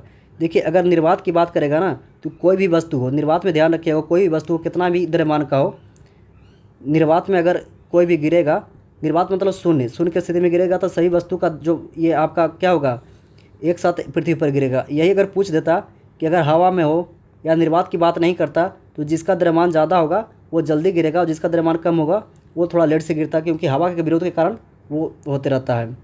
कह रहा निर्वात में स्थितियों के वायु के प्रतिरोध शून्य होता है, क्योंकि निर्वात में क्या होता है, वायु प्रतिरोध नहीं करता है। ठीक है, अगर आप अपने छत से गिराइए, तो आपको अगर छत से एक स्टील का गेंद गिराइए और एक कागज़ का टुकड़ा गिराइए और एक पुस्तक गिराइए, तो जो जितना भारी जल्दी होगा वो जल्दी गिरेगा। ठीक है, अगर वही निर्वात में अगर इस स्थिति को निर्वात कर दिया जाए, अगर तीनों वस्तु गिराया जाए तो तीनों एक साथ ज़मीन पर गिरेगा, इसको ध्यान रखना है। कह रहा निर्वात की स्थिति में वायु का प्रतिरोध शून्य होने के कारण पंख, रबर एवं गेंद और लकड़ी की गेंद एक समान ऊंचाई पर स्वतंत्रपूर्वक एक साथ गिराए जाने पर तीनों एक साथ जमीन पर पहुंचेंगे, इसको ध्यान रखना है। अब आगे कह रहा है चंद्रमा की सतह पर कोई वातावरण नहीं है, क्योंकि क्या है, गैस के अणुओं का पलायन वेग उसके मध्य वर्ग से कम होती है। कह रहा चंद्रमा पर पलायन वेग के कम होने के कारण गैस अणुओं का मूल माध्य वेग उसके तुल्य अधिक हो जाता है, जिससे अंतरिक्ष में निकल जाते हैं, इसलिए चंद्रमा पर पृथ्वी के समान वातावरण नहीं पाया जाता है। आगे कह रहा है जब एक पत्थर चांद की सतह से पृथ्वी पर जाता है तो क्या होता है, उसका भार बदल जाता है लेकिन द्रव्यमान नहीं बदलता। हम पहले बात किए थे, भार आपका स्थिति पर निर्भर करता है लेकिन द्रव्यमान हर जगह सेम होता है। अगर आप चंद्रमा पर जाइएगा तो आपका मान के चलिए 50 केजी वेट है, तो 50 केजी ही रहेगा, लेकिन भार महसूस होगा वो भले ही 1/6 कम महसूस होगा। अब यदि दो वस्तुओं के बीच की दूरी दुगनी कर दी जाए तो उनके बीच गुरुत्वाकर्षण बल क्या होगा? देखिए गुरुत्वाकर्षण नियम के अनुसार व्युत्क्रम वर्ग के नियम का अनुपालन करता है। यहाँ आपका बल जो है दो वस्तुओं के द्रव्यमान m1 m2 अनुक्रमणाती संबंध होती है, इसको ध्यान रखना है। तो आपका अगर कह रहा है कि दोनों बीच की दूरी अगर दुगनी कर दिया जाए तो उसके बल के गुरुत्वाकर्षण बल क्या होगा, तो 1/4 कम हो जाएगा, इसको ध्यान रखना। ऑप्शन बी सही होगा। आगे करा अस्थूल पदार्थों के गुण। जब दिन में पानी पर साबुन की फिल्म दिखाई देती है तो सुंदर दिखाई देती है, इस घटना को क्या करते हैं, तो प्रकाश का व्यक्तीकरण कहते हैं। व्यक्तीकरण के कारण आपको फिल्म की तरह चमकता हुआ दिखाई देता है। एक ठोस को सीधे गैस में परिवर्तन को क्या कहते हैं, उर्ध्वपातन कहते हैं। सभी लोग पढ़े होंगे। उर्ध्वपातन वह प्रक्रिया है जिसको ठोस द्वारा द्रव में परिवर्तन हुए बिना सीधे गैस में परिवर्तन होता है। जैसे देखिए एक ठोस है, ठोस पहले क्या होता है, अगर ठोस से द्रव आता है, द्रव से गैस बनता है, लेकिन उर्ध्वपातन में क्या होता है, आपको सीधे ठोस से लेकर के सीधे गैस में आता है। जैसे हम लोग पानी बर्फ़ हो गया, बर्फ़ पहले क्या करेंगे, बर्फ़ ये ठोस अवस्था में है, बर्फ़ अवस्था में है, उसके बाद द्रव पानी अवस्था में हो गया, उसके बाद अगर गैस बनता है तो वाष्प बनकर उड़ता है। लेकिन उर्ध्वपातन क्या होता है, ये बिना द्रव के माध्यम से सीधे आपको गैस की अवस्था में आता है, इसे उर्ध्वपातन कहते हैं। ये क्या क्या होता है, जैसे आपको सर्दियों में जलवाष्प गैस सीधे ठोस से बर्फ़ बदल जाता है, तो ऑप्शन ए उर्ध्वपातन कहते हैं। विंडो या घरेलू क्लीनर या परफ्यूमर स्प्रेयर के रूप में इस्तेमाल की जाने वाली स्प्रे की बोतल निम्नलिखित में से किस सिद्धांत पर काम करती है, तो आपको बर्नौली सिद्धांत के अनुसार काम करती है। देखिए विंडो या घरेलू क्लीनर या परफ्यूम स्प्रेयर के रूप में इस्तेमाल की जाने वाली बर्नौली सिद्धांत पर काम करती है। बर्नौली सिद्धांत स्विंग गतिनक डेनियल बर्नौली द्वारा दिया गया था। अब कह रहा है बर्फ़ का एक टुकड़ा पानी में लबालब भरे बाल्टी के रूप में तैरता है तो पूरा तरह क्या हो जाएगा, पिघलता है। तो देखिए अगर मान के चलिए एक बाल्टी है, इसमें बर्फ़ आप डाल चुके हैं, बर्फ़ का आपका आयतन यहाँ तक पूरा बर्फ़ डाला हुआ है, तो अगर ये पिघलेगा तो इसका आयतन भी यहीं रहेगा, मतलब सतह भी यहीं रहेगा, ये परिवर्तन नहीं होगा। कह रहा पानी से भरे बीकर बर्फ़ में तैर रहा है तो टुकड़ा पानी बर्फ़ के बराबर होगा, विस्थापित करता है, अतः बर्फ़ के टुकड़े पिघलने से जल का भार पूरा कर लेगा और इसी तरह जल स्तर नहीं बदलेगा, इसको ध्यान रखिएगा। आगे कराए वर्षा की बूंदे का गोलाकार आकृति क्या होता है, तो पृष्ठ तनाव के कारण वर्षा की बूंदे गोलाकार होता है। वर्षा की बूंद गोलाकार आकृति का कारण पृष्ठ तनाव है, ध्यान रखिएगा। सबसे ज़्यादा श्यानता किसकी होती है, देखिए सबसे ज़्यादा श्यानता किसका होगा, तो शहद का होगा। जो द्रव जितने अधिक गाढ़े होते हैं उतना ही अधिक श्यान होता है। तो इसमें देखिए कह रहा जो द्रव ज़्यादा गाढ़ा होगा वही अधिक श्यान होगा। तो ज़्यादा गाढ़ा इसमें क्या होगा, देखते होंगे शहद कितना गाढ़ा होता है, तो शहद की श्यानता सबसे अधिक होगा। उसके बाद ब्लड का होता है, उसके बाद जल का होता है, दोनों याद रखिए। सबसे आगे शहद होता है, उसके बाद आपका खून होता है, उसके बाद जल होता है। प्रेशर कुकर में खाना जल्दी क्यों पकता है? तो उच्च दाब के कारण उच्च तापमान पर उबलने लगता है, इसको ध्यान रखिएगा। आगे कह रहा है दृश्य स्पेक्ट्रम के तरंगदैर्घ्य की सीमा क्या होती है? तो दृश्य स्पेक्ट्रम की तरंगदैर्घ्य की सीमा होती है 3900 एंगस्ट्रॉम से लेकर के 7600 एंगस्ट्रॉम तक। प्रकाश के रूप में संबंध को कोई निश्चित सीमा रेखा निर्धारित करना कठिन है, लेकिन ये आपको निर्धारित कितना किया गया, आपको 3900 लेकर के 7600, इसको ध्यान रखिएगा। आगे कह रहा है सौर विकिरण निम्नलिखित में से किस परास में दिखती है? तो 4000 से आपका 7000 नैनोमीटर हो जाएगा। 2 कैंडेला का एक समधिक स्रोत जितना प्रकाश फ्लक्स उत्पन्न करता है वह कितना होगा? तो 8 ल्यूमेन हो जाएगा। देखिए ज्योति फ्लक्स का ऐसा मात्रक ल्यूमेन होता है, ज्योति फ्लक्स एफ से निर्दिष्ट करते हैं, तो एफ बराबर क्या होगा? 4 पाई एल 8, आपको 8 पाई ल्यूमेन हो जाएगा। सही कथन को चुनिए। लाल प्रकाश का तरंगदैर्घ्य बैंगनी प्रकाश से कम होती है। तो देखिए इसको देख लेते हैं। देखिए लाल प्रकाश का तरंगदैर्घ्य होगा वो सबसे ज़्यादा अधिक होगा, तरंगदैर्घ्य की बात करें तो सबसे अधिक होगा, और सबसे कम किसका होगा? तो बैंगनी का होगा, इसको ध्यान रखिएगा। वही अगर बात करें हम लोग क्या कह रहा है, लाल प्रकाश का तरंगदैर्घ्य बैंगनी से कम होगा, तो बिल्कुल गलत है। लाल प्रकाश का तरंगदैर्घ्य बैंगनी से प्रकाश से ज़्यादा होता, तो सबसे ज़्यादा किसका होता है? लाल का, इसको याद रखिए। आवा ये आपको बैजानी पिनाला, बैजानी पिनाला। तो लाल का सबसे ज़्यादा तरंगदैर्घ्य होगा, उसके बाद आपका नीला का हो जाएगा, उसके बाद पीला का हो जाएगा, उसके बाद हरा का हो जाएगा, फिर जमुनी का हो जाएगा, उसके बैंगनी का हो जाएगा, उसको ध्यान रखिएगा। तो ऑप्शन बी सही होगा। बैंगनी रंग का तरंगदैर्घ्य सबसे कम एवं आवृत्ति सबसे अधिक होती है। देखिए जिसका तरंगदैर्घ्य जितना कम होगा ना उसकी आवृत्ति ज़्यादा होगी। अब कह रहा है प्रकाश की गति के निम्नलिखित में से कौन से माध्यम में न्यूनतम होती है? तो आपका कांच में न्यूनतम होगा, निर्वात से में ज़्यादा होगा। अगर प्रकाश का वर्ण विक्षेपण संभव है तो प्रिज्म के अनुसार जब सूर्य के श्वेत प्रकाश के प्रिज्म से होकर गुजरता है तो अपवर्तन के पश्चात प्रिज्म के आधार की ओर झुकने लगता है, साथ साथ प्रकाश का वेग कण विक्षेपण हो जाती है। इसको प्रक्रिया को पूर्ण वर्ण विक्षेपण कहते हैं। आगे कह रहा है हालांकि दृश्य प्रकाश जल पारदर्शिक होता है, दूरस्थ वस्तुओं के रूप में जल की महीन बूंदें निर्मित कोहरे के नहीं देखा जा सकता है। अधिकतर प्रकाश बिखरकर आपको आभासी अस्पष्ट निर्मित होता है, इसको ध्यान रखना है। एक वर्णीय प्रकाश का एक माध्यम से दूसरे माध्यम में प्रवेश करना लिखित में से कौन सा गुण नहीं होता है? तो देखिए जब कोई प्रकाश एक माध्यम से दूसरे माध्यम में, मान के चलिए विरल माध्यम है, ठीक है, और ये संघन माध्यम है, तो यहाँ से प्रकाश अगर इस माध्यम से इस माध्यम में प्रवेश करेगा तो आयाम बदल जाएगा, वेग बदल जाएगा, लेकिन आवृत्ति आपको नहीं बदलेगा, इसको ध्यान रखिएगा। एक माध्यम से दूसरे माध्यम में प्रवेश करेगा तो आपका आवृत्ति नहीं बदलेगा, बाकी सब चेंज हो जाएगा। देखिए माध्यम क्या होता है, ये संघन माध्यम यहाँ है और यहाँ विरल है, तो अगर इसमें से जाएगा तो आपका आयाम और वेग दोनों परिवर्तित हो जाएगा, लेकिन आपका आवृत्ति नहीं बदलेगा। आगे कह रहा है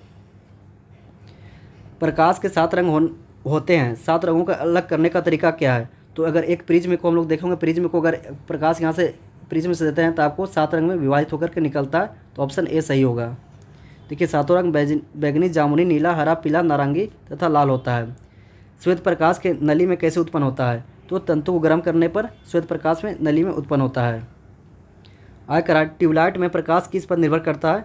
तो ट्यूबलाइट के ठोस धातु प्रतिनिधित्व पर निर्भर करता है, ऑप्शन बी सही होगा, इसको ध्यान रखिएगा। चलिए जब प्रकाश एक माध्यम से दूसरे माध्यम में जाता है निम्नलिखित में से कौन सा नहीं बदलता है? अभी देख चुके थे, एक माध्यम से दूसरे माध्यम में आएगा तो आपको क्या होगा? आवृत्ति नहीं बदलेगा, गति बदल जाएगा, तरंगदैर्घ्य बदलेगा, वर्तनांक बदल जाएगा, लेकिन आवृत्ति सेम टू सेम रहेगा।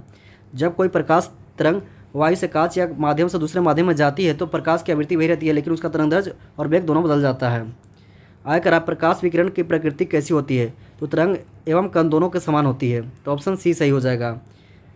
आगे विवर्तन झंझरी का उपयोग करके विवर्तन पैटर्न प्राप्त करने के लिए नीली रोशनी के किरण का उपयोग किया गया था। यदि नीली रोशनी का स्थान पीला रोशनी का प्रयोग किया जाए तो क्या होगा? आपको विवर्तन पैटर्न व्यापक और दूर दूर हो जाता है। इसको देख लेते हैं, यहाँ से पूछा, इसको डायरेक्ट याद रखिए, आपको यहाँ से पूछा जा सकता है। विवर्तन झंझरी ने यदि नली की रोशनी की किरण की जगह पीली रोशनी का प्रयोग किया जाए तो नीली रोशनी की तुलना में आपको तरंगदैर्घ्य अधिक होने के कारण विवर्तन पैटर्न दूर दूर होगा, क्योंकि या नीला में क्या होता है? तरंगदैर्घ्य ज़्यादा बढ़ जाता है। हम लोग देखते हैं ज़्यादा तरंगदैर्घ्य किसका होता है? लाल का, उसके बाद नीला का, तो ऑप्शन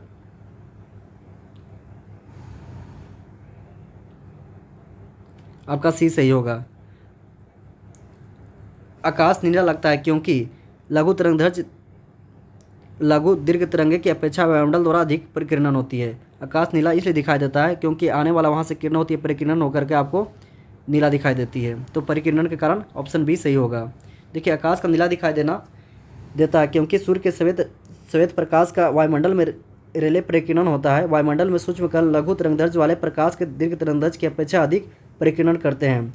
नीले और बैंगनी रंग का तरंगदैर्घ्य सबसे कम होता है, ठीक है, लेकिन अगर बात करें तो परिकिरण अधिक होगा। इसको ध्यान रखिएगा। नीला और बैंगनी का होता है क्या, तरंगदैर्घ्य सबसे कम होगा, लेकिन उसका जो परिकिरण अधिक होगा। बैंगनी प्रकाश कम दिखाई देता है, इसलिए परिकिरण नीला प्रकाश का प्रमुख होता है।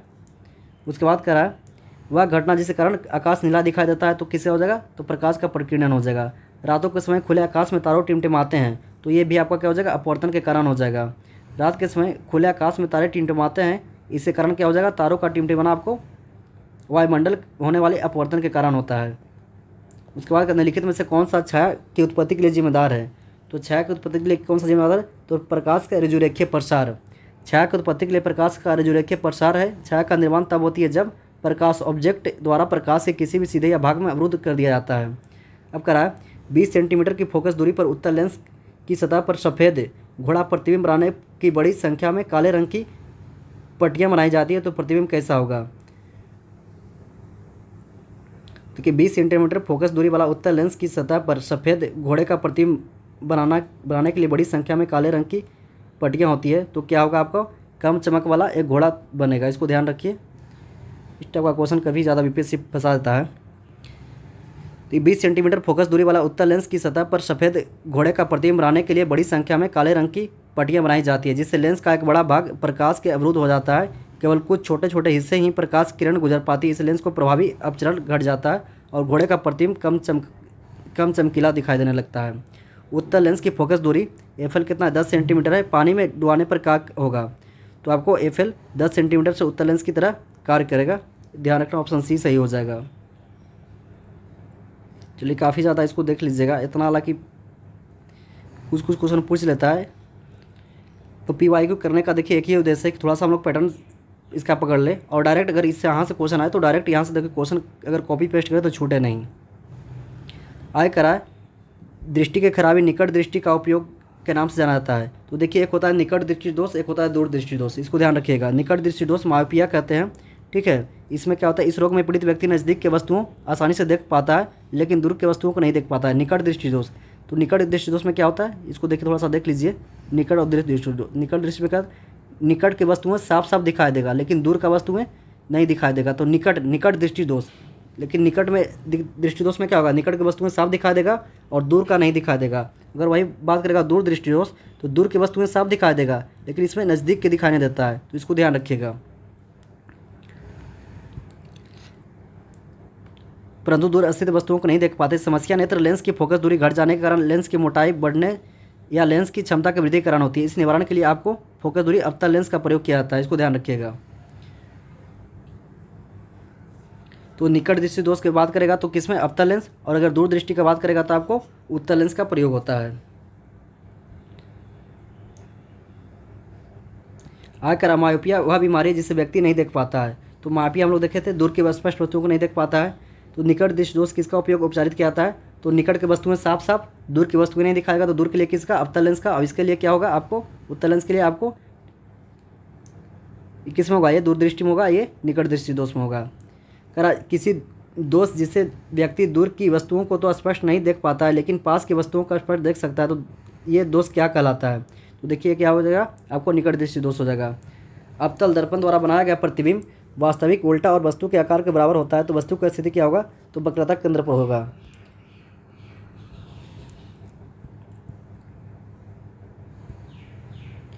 देखिए आपको मैं देखता हूँ, अगर यहाँ पे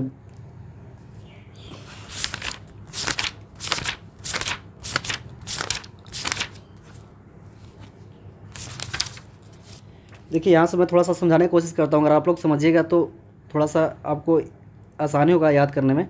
हम पहले एक देखिए अक्ष बनाते हैं, ठीक है। ये आपका मिरर हो गया। उत्तल दर्पण के बारे में चर्चा करते हैं। उत्तल दर्पण हो गया, ये मिरर हो गया, ठीक है। ये क्या होता है, ये आपका फोकस होता है।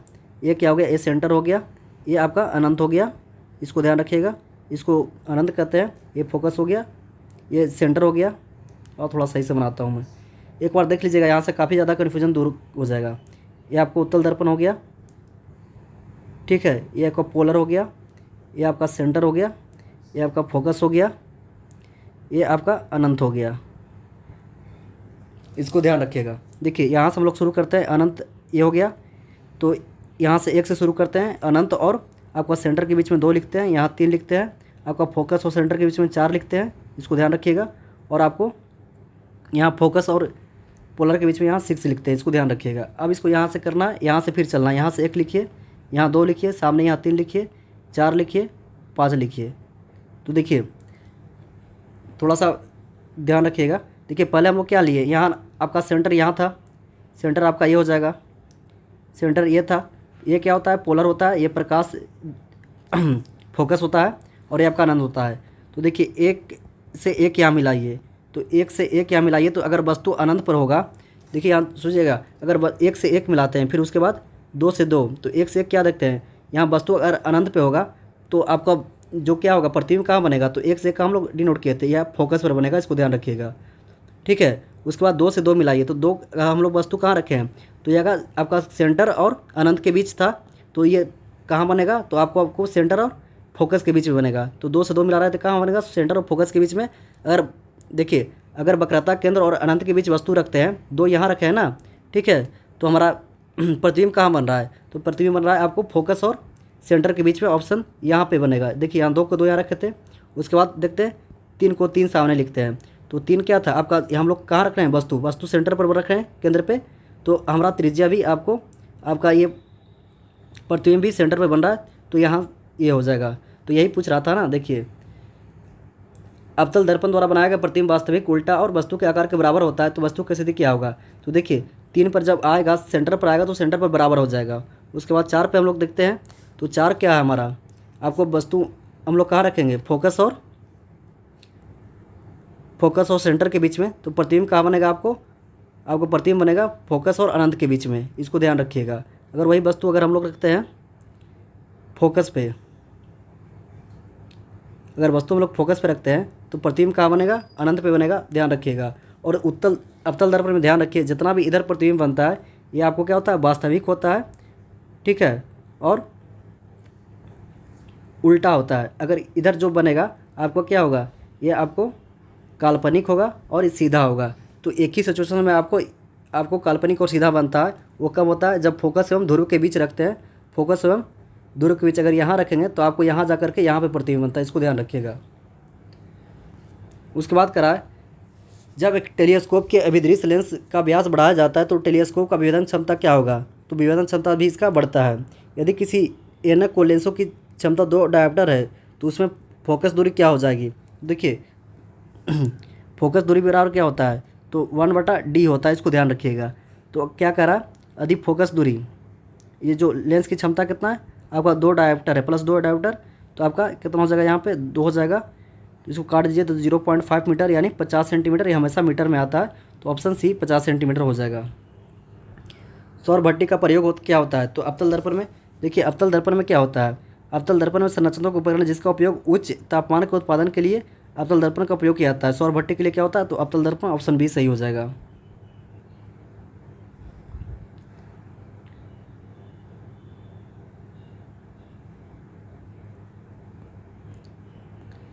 आगे करा, समतल दर्पण की फोकस दूरी क्या होती है, तो समतल दर्पण की फोकस दूरी आपका अनंत हो जाएगा, ऑप्शन डी सही होगा। नाई की दुकान के 2 समतल दर्पण रखे जाते हैं तो एक दूसरे के समानांतर रखे, जब भी नाई की दुकान पर जाइएगा तो देखोगे एक दूसरे के समानांतर रखा जाता है, ताकि आपका पीछे वाला चेहरा और आगे वाला चेहरा पूरा पार्ट बराबर दिखे। बड़े सुमरे डिपार्टमेंट स्टोर में इस्तेमाल किया जाने वाला विजिलेंस दर्पण होता है, तो ये क्या होता है, उत्तल दर्पण होता है। देखिए इसका क्या होता है ना, उत्तल दर्पण का, उत्तल दर्पण बड़े शोरूम में लगाता है ताकि आपको जो प्रतिबिंब हो चारों बगल का आपको दिखाई पड़े। चाहे गाड़ी के हेडलाइट में लगाता है, जैसे गाड़ी के हेडलाइट में क्यों लगाता है उत्तल दर्पण, क्योंकि जो पीछे जो हो काफ़ी दूर तक कवर करे और सब चीज़ों देख पाए, इसलिए आपको उत्तल दर्पण का प्रयोग होता है। पढ़ने में काम में आने वाला ग्लास का लेंस कौन सा होता है, तो क्या हो जाएगा, उत्तल दर्पण। इसमें कौन सा लेंस आएगा, उत्तल दर्पण होगा, क्योंकि क्या होता है इसमें निकट दृष्टि दोष होता है, निकट की दूर दृष्टि दोष होता है, दूर की वस्तु में साफ साफ निकट की नहीं दिखाया था, तो उत्तल दर्पण हो जाएगा। दर्पण के सामने खड़े व्यक्ति को इतना प्रतिबिंब अपने बड़ा, इसका तत्पर दर्पण का आकार कितना होगा, कह रहा है दर्पण के सामने खड़े व्यक्ति को अपना प्रतिबिंब अपने से बड़ा दिखाई देता है। तो देखिए ध्यान रखिए, यहाँ बताता हूँ आपको। अगर आप कोई दर्पण के खड़े हैं, ये दर्पण रहा, दर्पण के सामने हम खड़े हैं, अगर हमारी आकृति अगर इतना है, ये दर्पण है, ठीक है, हमारी आकृति इतना है, अगर दर्पण के सामने खड़े होने पर आपको इतना बड़ा दिखाई देता है तो ये दर्पण क्या होगा, अवतल होगा। मतलब हमारी समान आकृति से बड़ा दिखाई देता है तो दर्पण अवतल होगा। अगर यही आकृति अगर हमारी इतना है, अगर छोटा दिखाई दे तो उत्तल दर्पण होगा। मतलब अपने से छोटा दिखाई दे तो उत्तल दर्पण होगा। अगर यही आकृति सेम टू सेम दिखाई दे तो आपका क्या होगा, दर्पण समतल होगा। तो ध्यान रखिएगा क्या कह रहा है, दर्पण के सामने खड़े व्यक्ति को अपना प्रतिबिंब अपने से बड़ा लगता है तो क्या होगा, अवतल दर्पण। अगर बड़ा दिखाई देगा तो अवतल दर्पण, छोटा दिखाई देगा तो उत्तल दर्पण, और समान दिखाई देगा तो समतल दर्पण। आवर्धक क्षमता कांच के किस प्रकार के लेंस का प्रयोग किया जाता है, तो आपको उत्तल लेंस का प्रयोग किया जाता है। आवर्धन क्षमता कांच के उत्तल लेंस का प्रयोग किया जाता है। उत्तल लेंस आपको अभिसारी लेंस भी कहते हैं। आगे करा, किसी घर में एक महीने में ऊर्जा की खपत 250 यूनिट होती है तो कुल ऊर्जा जूल में क्या होगा। तो देखिए इसका क्या हो जाएगा, ऊर्जा का खपत यूनिट में मापने के लिए 1 यूनिट बराबर को होता है 1 किलोवाट। सभी इसको ध्यान रखिएगा, 1 किलोवाट में कितना होता है, तो 1 किलोवाट में होता है 1000 जूल प्रति सेकेंड इंटू 3600। तो देखिए क्या करा है, 250 यूनिट। तो आपको इसको डायरेक्ट याद रखिए, 1 किलोवाट बराबर होता है 3.6 इंटू 10⁶ जूल। अगर इसको हम लोग 250 यूनिट में चेंज करेंगे तो आपको 250 यूनिट इतना हो जाएगा आपका 9.48 10⁸ जूल हो जाएगा। उसके बाद करा ताप, वह ताप बिंदु जिस पर ठोस, द्रव और गैसीय अवस्था एक साथ रहती है कहलाता है क्या, तो त्रिक बिंदु रहता है। वह ताप बिंदु जहाँ ठोस और द्रव और गैस तीनों एक ही अवस्था पर रहता है उसे त्रिक बिंदु कहते हैं। अधिक ऊंचाई पर द्रवों का कथनांक क्या होता है, तो घट जाता है। आगे कराए, कारण पानी के उत्कृष्ट शीतलन के कारण होता है, तो किसके कारण होता है, उच्च विशिष्टता के कारण आपको पानी के उत्कृष्ट शीतलन होता है। कमरे के ठंडा किया जा सकता है, तो संपीड़ित गैस छोड़ करके कमरे को ठंडा किया जा सकता है। निम्नलिखित में से कौन सा ऊष्मा का सबसे अधिक कुचालक है, तो सबसे अधिक कुचालक आपका क्या हो जाएगा, शीशा हो जाएगा। इसको ध्यान रखना है। देखिए कोई भी ऐसा पदार्थ जिसमें ऊष्मा का प्रवाहित न होने पर कुचालक कहते हैं, जैसे लकड़ी, कांच इत्यादि सभी धातुओं में ऊष्मा के सुचालक होते हैं, लेकिन अन्य धातुओं के लेड, शीशा एवं पारा ऊष्मा कुचालक है, ठीक है। लेकिन अगर पूछेगा, देखिए दोनों कन्फ्यूजन करता है। बीपीएससी 2 बार क्वेश्चन पूछा हुआ है, एक बार का आंसर पारा माना था, लेकिन लेटेस्ट जब पूछा था 66 में तो इसका आंसर आपका शीशा माना है। तो देखिए ऊष्मा का चालकता क्या होता है लेड का, आपको 34.7, और वही बात करें इसका चालकता कितना होता है, 8.3 होता है। तो सबसे ज़्यादा कुचालक कौन हो गया, आपको कुचालकता इसका हो गया शीशा का। ध्यान रखिएगा। 100 डिग्री तापमान पर वायु में जलने की तुलना में 100 डिग्री का स्थिति वाष्प में बदलने पर जलन क्यों होता है, क्योंकि देखिए वाष्पन की गुप्त ऊष्मा जो होती है ज़्यादा होती है। इसको ऑप्शन बी सही हो जाएगा। स्टीम इंजन कैसे काम करता है, तो ऊष्मा के ऊपर काम करता है।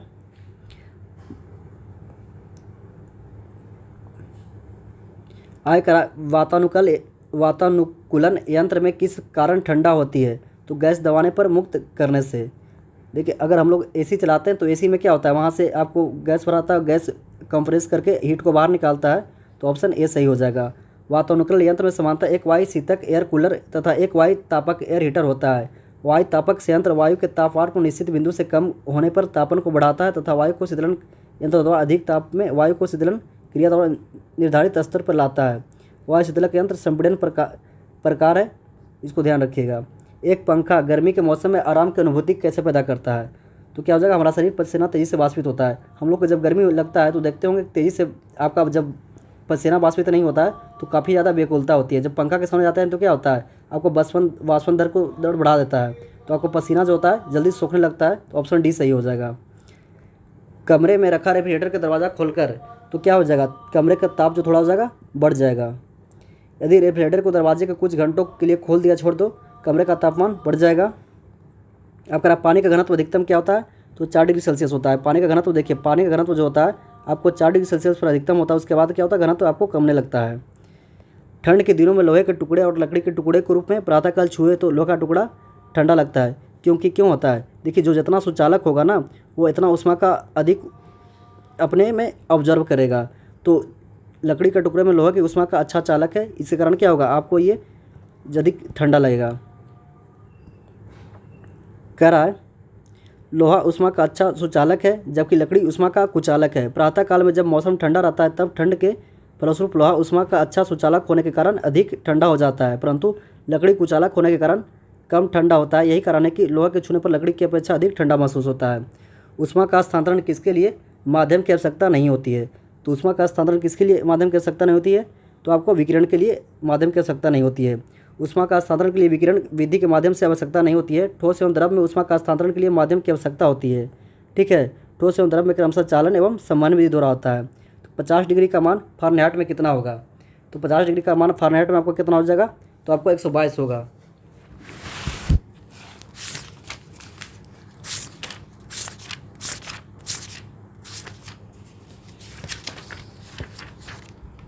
देखिए, इसको हम लोग थोड़ा सा यहाँ से डिटेल से समझने की कोशिश करते हैं। यहाँ से बार बार क्वेश्चन आता है, आप लोग आज सीख जाइएगा।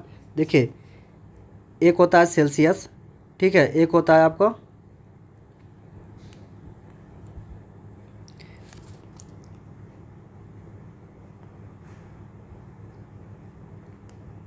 ये हिमांक बिंदु हो गया, हिमांक बिंदु हो गया, और ये आपका हो गया एक भाप बिंदु, भाप बिंदु। तो सेल्सियस महोदय आए थे, ठीक है, सेल्सियस एक वैज्ञानिक आए, उन्होंने सेल्सियस को मानते हुए हिमांक बिंदु 0 माना और भाप बिंदु कितना माना? 100 माना। इसको डिग्री में सेल्सियस के रूप में माना, ठीक है। उसके बाद एक आते हैं फ़ारेनहाइट। तो फ़ारेनहाइट ने क्या किया? इसको 32 डिग्री आपको हिमांक माना और आपको इसको कितना माना? 212 डिग्री आपको फ़ारेनहाइट आपको भाप क्वथनांक बिंदु माना। उसके बाद एक आते हैं, तीनों में संबंध हम लोग अच्छे से देखते हैं। एक आता है केल्विन। केल्विन जब आए तो इन्होंने क्या माना? आपको 273 केल्विन जो था आपको हिमांक बिंदु माना और 373 केल्विन आपको क्या था? ये इन्होंने भाप बिंदु माना, ठीक है। और इन तीनों लोगों ने क्या किया? ये जो सेल्सियस जो थे ये 100 बराबर भागों में इसको बांटा, ठीक है। और केल्विन भी जो तो ये कितना बराबर भागों में बांटा? तो ये भी आपको फ़ारेनहाइट जो थे इसको 180 बराबर भागों में बांटा। और वही केल्विन की बात करें तो इन्होंने भी 100 बराबर भागों में बांटा। तो यहीं से रिलेशन निकालते हैं हम लोग। देखिएगा यहाँ से ध्यान से, आपको कन्फ्यूजन दूर हो जाएगा, ठीक है। तो ये क्या थे? तो इन्होंने सेल्सियस कितना माना था? 0 डिग्री क्वथनांक माना था और कितना भागों में बांटा था? तो 100 डिग्री में भागा था, तो 100 से डिवाइड कर देंगे। उसके बाद फ़ारेनहाइट कितना माने थे? तो 32 माने थे और इनका कितना बिंदु तक था? तो 180 तक डिवाइड किए थे, तो 180 हो जाएगा। और केल्विन की बात करें तो कितना माना था? 273 डिग्री आपको उच्चतम माना था, ठीक है। और यहाँ बात करें तो कितना हो जाएगा आपको? 273 डिग्री था ना, और ये 100 बराबर भागों में बांटे थे। तो इसको काट दीजिए तो आपको कितना हो जाएगा? ये जगह 0 से 0 कट गया, 0 से 0 कट गया, ठीक है। ये 5 हो जाएगा, ये 9 हो जाएगा और ये हो जाएगा 5। तो इसको ध्यान रखिएगा, C/5 F-32/9, ठीक है, K-273/5। इसको ध्यान रखिएगा, ये आपको कहीं भी यहाँ से सोल्व कर सकते हैं। देखिए यहाँ रख दीजिए F=9/C। आपका आंसर ऑप्शन बी सही होगा।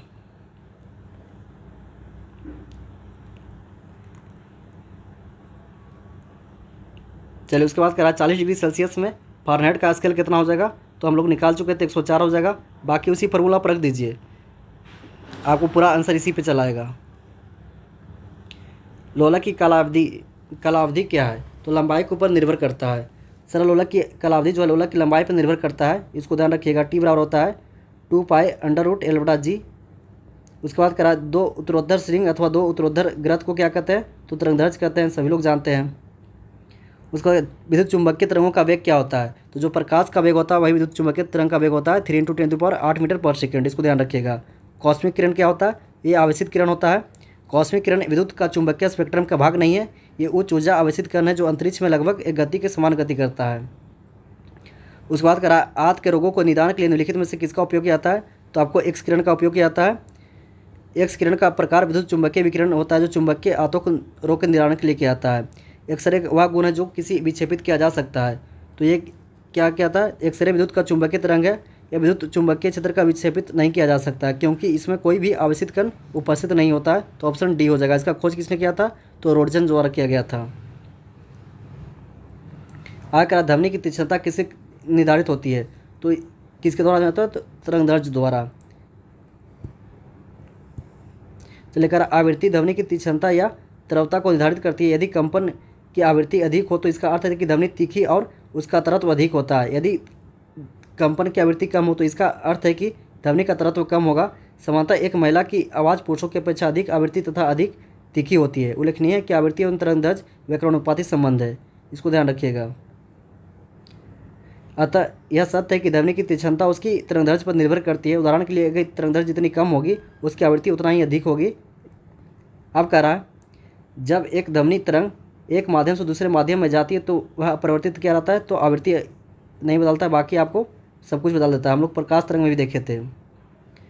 ध्वनि का एक स्थान से दूसरे स्थान के रूप में गमन करना आता है तो ध्वनि तरंगे अनुदैर्ध्य तरंगे होती है। यह ध्वनि का एक माध्यम से दूसरे माध्यम में जाती है तो ध्वनि की चाल तथा तरंगदैर्ध्य परिवर्तित होते हैं, जबकि आवृत्ति नहीं बदलता है। वायु की ध्वनि तरंग होती है। वायु में ध्वनि तरंग क्या होती है, तो अनुदैर्ध्य होती है, इसको ध्यान रखिएगा। और प्रकाश तरंगे अनुप्रस्थ होती है, ये भी ध्यान रखिएगा। अनुदैर्ध्य तरंगे का उदाहरण क्या है, तो ध्वनि तरंगे होगा।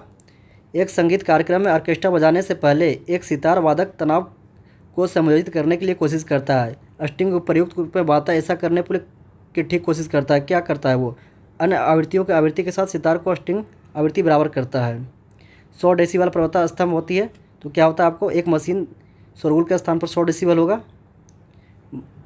WHO द्वारा आपको जो हम लोग के लिए मानक ध्वनि स्तर कितना है, तो 50 से 55 डेसिबल है। अल्ट्रासोनिक होता है तो अल्ट्रासोनिक क्या हो जाएगा आपका, अल्ट्रासोनिक पूछ रहा है 20 किलो हर्ट्ज से ज़्यादा। देखिए 20 किलो हर्ट्ज से ज़्यादा आवृत्ति को अल्ट्रासोनिक कहते हैं। यह मनुष्य नहीं सुन सकता है, परंतु कुछ जानवर कुत्ता, बिल्ली, चमगादड़ सुन सकते हैं। अल्ट्रासोनिक तरंगे गॉल्टन सिटी के द्वारा किया गया था। बिल्ली के सुनने की आवृत्ति परिसर कितना होता है, तो क्या हो जाएगा इसका 20 kV हर्ट्ज से ज़्यादा होगा, तो आपका ऑप्शन सी होगा। 50 हर्ट्ज से लेकर के 64 किलो हर्ट्ज तक। बिल्ली के सुनने की आवृत्ति विस्तार 45 हर्ट्ज से लेकर के 64 किलो हर्ट्ज तक होती है। धातुविद्या की तरंग इनकी आवृत्ति प्रतिशत आधार निम्नलिखित पर होती है। श्रव्य तरंगे क्या होता है 20 से 20,000 हर्ट्ज, और अपश्रव्य तरंगे 20 हर्ट्ज से कम, और प्रश्रव्य तरंगे 20,000 यानी 20 किलो हर्ट्ज से अधिक होता है। डॉल्फिन, चमगादड़ जैसे तंतुएं प्राधान्य तरंगे उत्पन्न करती है। उसके बाद कराएं किस माध्यम से ध्वनि की चाल अधिकतम होती है, तो देखिए जितना जो वस्तु ठोस होगा उसमें आपको ध्वनि की चाल अधिक होगा, तो किस में होगा, आपको स्टील में ज़्यादा हो जाएगा। देखिए यहाँ इसको देख लीजिए, आपको हाइड्रोजन में कहता हूँ 1284 होता है। उसके बाद स्टील में कितना हो जाएगा 5960। उसके बाद एल्युमिनियम में 6420। लोहा में कितना है, तो 5950। ये ध्यान रखिएगा। ध्वनि का वायु में वेग में अनुमान होती है, तो अनुमानता कितना होता है 330 मीटर प्रति सेकेंड। एक ध्वनि किसी ध्वनि में गति अधिकतम होती है तो किस में अधिक होगा, इस्पात में अधिक होगा जितना ज़्यादा ठोस होगा। अब देखते हैं विद्युत धारा।